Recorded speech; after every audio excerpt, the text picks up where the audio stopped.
Hey everybody, welcome back to Victoria 3 as Belgium in our Learn to Play campaign. This is episode number 3, and we're continuing right where we left off. I haven't really done much in between episodes because there's been two new updates, version 1.0.4 and a hotfix 1.0.5.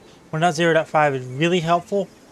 It's basically a fix to the trade markets, which is vital infrastructure and kind of necessary. So, last episode, we started the change production method of Learn to Play quest, which is changing production method on wheat farm in Wallonia. So we've done that. We just got to wait on it to complete for 4 weeks. So let's go ahead and unpause the game. We have nothing under construction.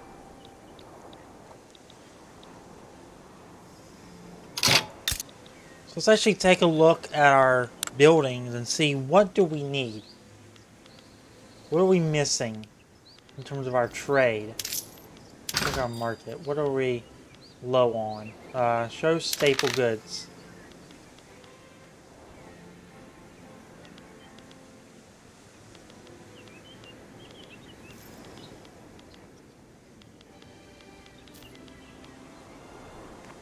$70 for groceries.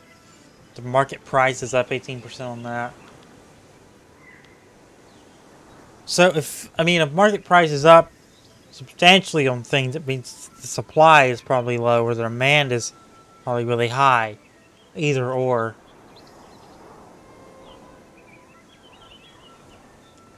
Let's get a little more lumber being made.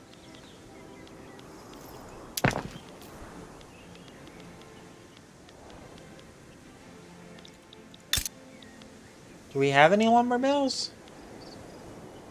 Logging camp, yeah. For another one. 10 weeks. I'm fine with that.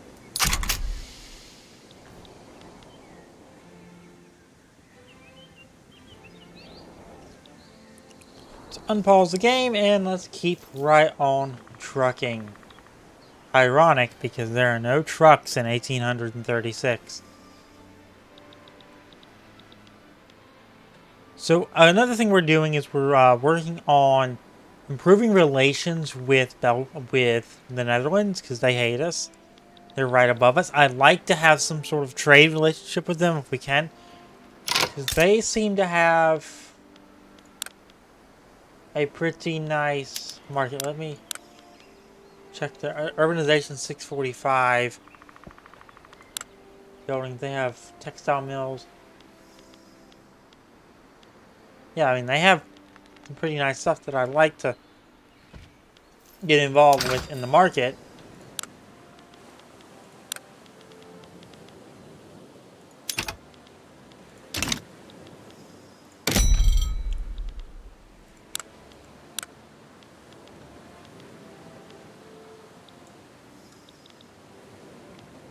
They've already got a fertilizer export route from Flanders to Holland. So Flanders is in Great Britain. So they've got fertilizer going pretty well. Let's get out of this lens. So we're at 2 or 4 weeks on wheat farms in Wallonia.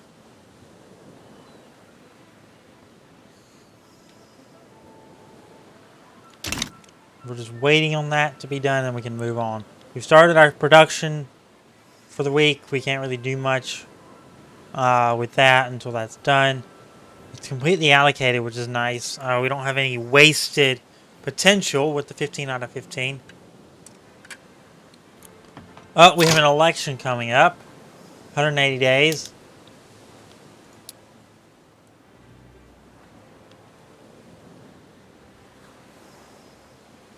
More than 33K turnout. No. So the Liberals only got 136. So we're a free trade party majority right now. 50.8%.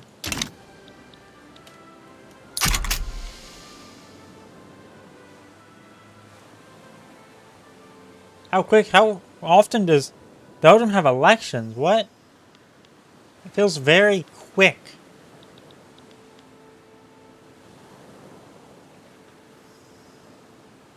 Liberal Party has gone up. Free Trade Party has gone significantly down. Louis Verduin, a prominent member of the Liberal Party, has been accused of gross corruption. He strenuously denied all allegations until damning letters surfaced signed by him. Yes, I'm willing to discuss the contents of these letters with the committee. If only I'm given time to study the content of these letters in my personal chambers first. Of course, on my honor, I will not destroy. Ha ha ha ha ha! You're funny. You're funny. You're funny.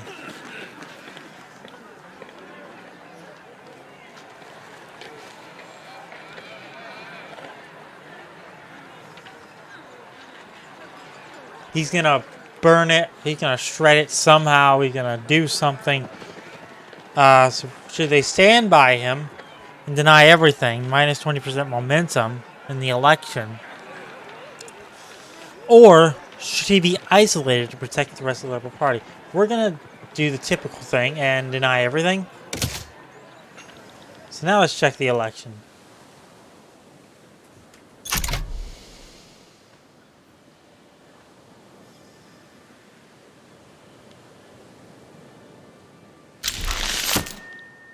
Change production method has been successfully completed. Awesome. So next up, we need to expand a productive building in Wallonia. Expand the tooling workshops in Wallonia. So let's tell me how. So by this point, you already know that you can expand buildings by going through the state panel, selecting the building and pressing the plus button, or use the production lens. You can complete the journal entry the same way if you like, but for our current purposes, a better way is to go through the building's overview panel to find and expand a particularly productive building. So tooling workshops is particularly productive. It's got a 32.4 productivity, which is incredible. So here all buildings say across all of Belgium are displayed in a convenient list view. You can access the building directly from the list and perform common operations such as expanding, subsidizing, or changing your production method. More importantly, from this panel you can perform these operations on all buildings of a certain type in your country at once. The tooling workshops we want to build up is under the Urban tab. One of the most important aspects of the building is its productivity. The high productivity of the tooling workshops in Wallonia, 32.4 currency, is what led us to select it for expansion. Productivity is a better measurement than profit to determine how valuable a building is to you, since it measures the value it adds to your economy without considering aspects such as wages, taxes, subsidies, and dividend, which can vary drastically from building to building.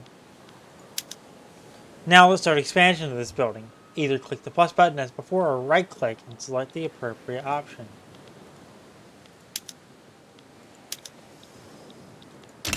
Great job. Now continue to explore the game while you wait for this expansion to finish. You could go check out more in detail why you should expand productive buildings by going back to the Tell Me Why button in the journal entry.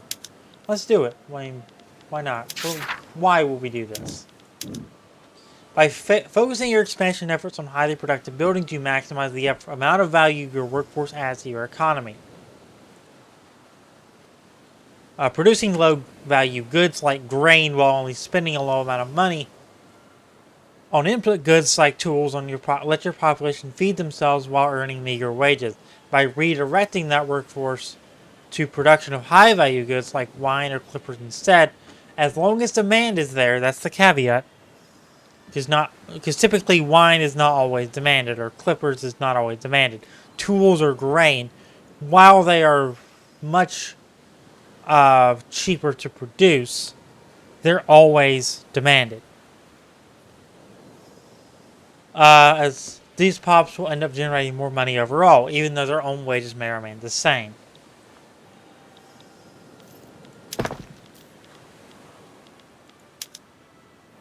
So number 3 in tooling workshop in the world. Number 6, most productive building in the world. Relative productivity is indicated by the gear icon. Here it is. Hover over it for more details. Productivity is based only on the difference between the cost of input goods and the revenue earned by sales of output goods, divided across the total workforce of the building. You can think of it as how much value does every employee add to its building economy per year. So basically, if I understand that correctly, productivity is based only on the difference. I'm going to read this again because I'm learning this myself. Between the cost of input goods and the revenue earned by the sales of output goods, divided across the total workforce of the building. So revenue minus material expenses divided by total employees equals 32.4 productivity. I'm glad they put the nice little, the mathematical formula there. That's a nice little touch. Because I've got one of those brains that I'm like, okay, I understand the premise of what you're trying to explain here. Like divided across, blah, blah, blah. But it is nice to see the visual representation for me. I'm a very visual learner. Which is why I love these games so much. Even if the productivity value is much higher than the average wages, the difference is not wasted. It is split between the building's cash reserves and dividends taxes paid out to its POP with ownership shares. Conversely, if the productivity is insufficient to pay the building's requisite wages, the difference will then be subtracted from the cash reserves in the short term before reducing wages and potentially throughput in the long term. So you gotta look at both. So we have a 2.58, a 2.6 grand weekly balance basically. Not bad. Could be, obviously it could be better, which is why we're expanding it to 3 instead of 2. Adding value to your economy by expanding only highly productive buildings might not be the wisest course of action in all circumstances, because every circumstance is different. Oversaturating a market will decrease the market price for the produced goods because there is too much supply, and put a lot of demand strain on the consumed goods, leading to a decrease in productivity and over time. Sure, there's a lot of demand strain, but because there's too much supply, you're trying to decrease the price to get rid of such supply. It's a very big thing in economics. Just gotta balance it, as this game is teaching us. More importantly, constructing, for example, clippers for export might make POPs with ownership shares in your shipyards very wealthy, but might not help the lower strata situation at all. So what goes up comes down and vice versa. That's kind of what we're being taught here. Let's unpause the game. We are expanding. We need to wait on this in Wallonia.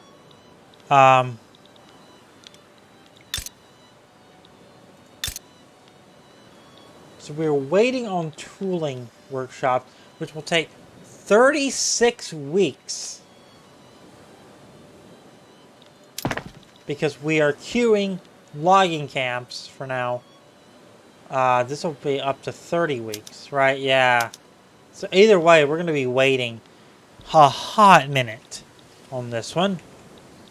Which is, I guess, fine.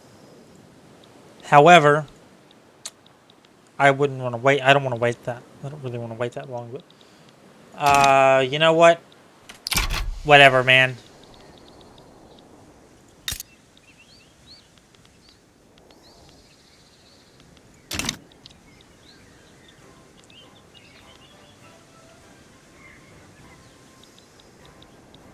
Import route for steel started from France to the Belgian market. So we are getting from the Belgian market to the French market. So they want steel.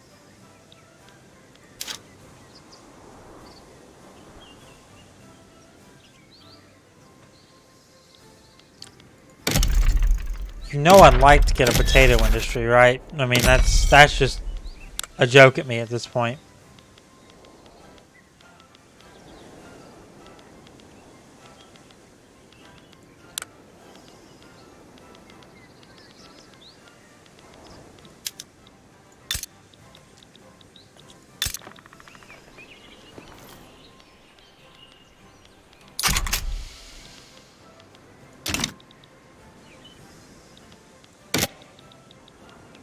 Okay. So that's not really going down much at all, has it? Yeah, it's still 244 minus on the Dutch attitude towards us.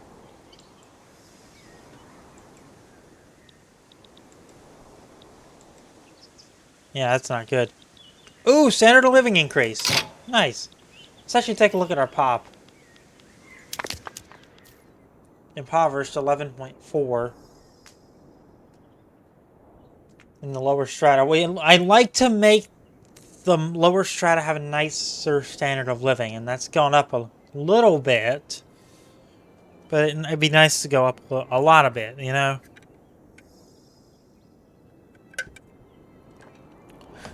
And, you know, that's just gonna have to take place over time.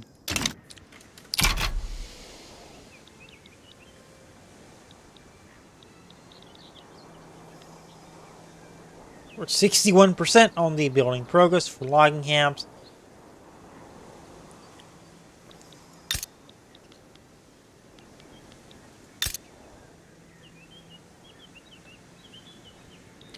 Arms industries are not productive at all. So, are we producing is the question. Let's check that. The cash reserves is down. It is not productive at all.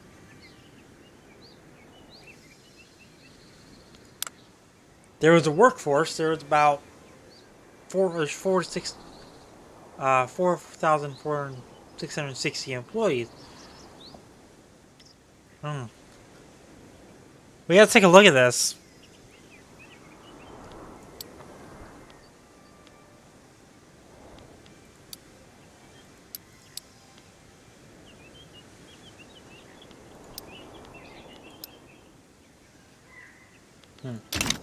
That's a problem.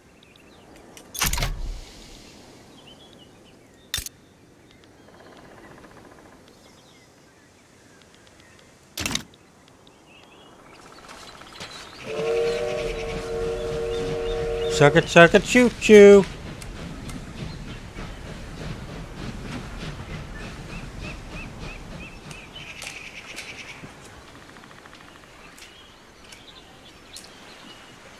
Alright, so we're at 2 weeks left on the logging camps.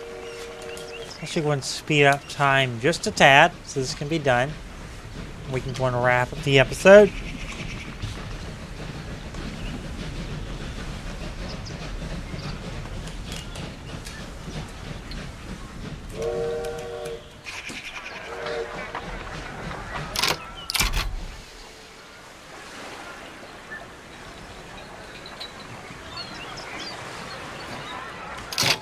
Alright, that is done. So let's go check the possibilities with logging camps now.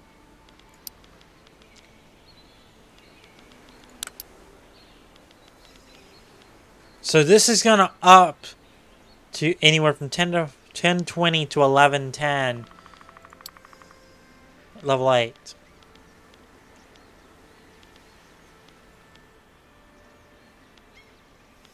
So we just did that in Flanders. What's our production method?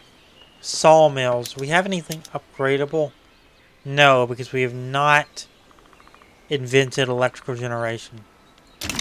Before I wrap the episode, let's check our technology. The summer process still has 27 months left. Okay.